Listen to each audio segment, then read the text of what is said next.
Caractéristiques structurales numéro 2. La jeunesse géologique de la chaîne des Puys.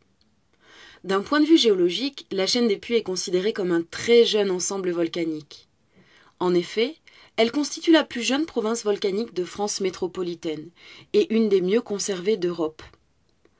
Dans un contexte de renseignement touristique, il est important de rajouter métropolitaine, car des volcans sont encore en activité, à La Réunion, à la Martinique, en Guadeloupe.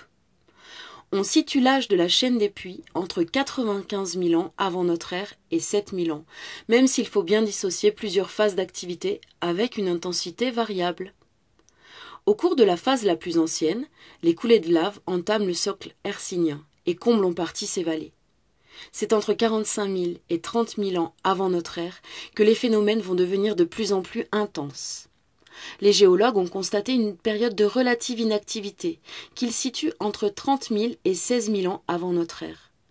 S'ensuit ensuite une période de recrudescence de phénomènes volcaniques, entre 16 000 et 8 000 ans. C'est à cette période que la majorité des volcans que vous pouvez observer en chaîne des Puys vont s'édifier. La dernière éruption qui marque la fin de l'ultime phase d'activité volcanique aura lieu il y a moins de 7 000 ans, avec le cataclysme phréato-magmatique du Pavin, volcan dit du groupe Pavin.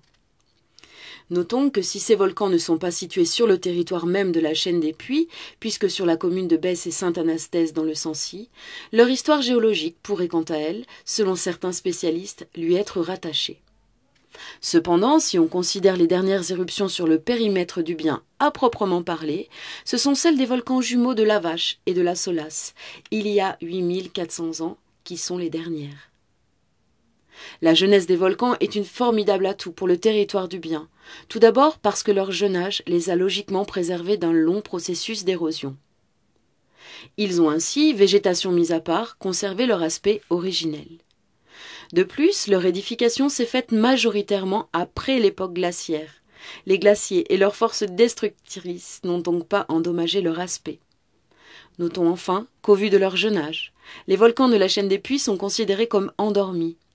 Une nouvelle phase d'activité est donc tout à fait plausible.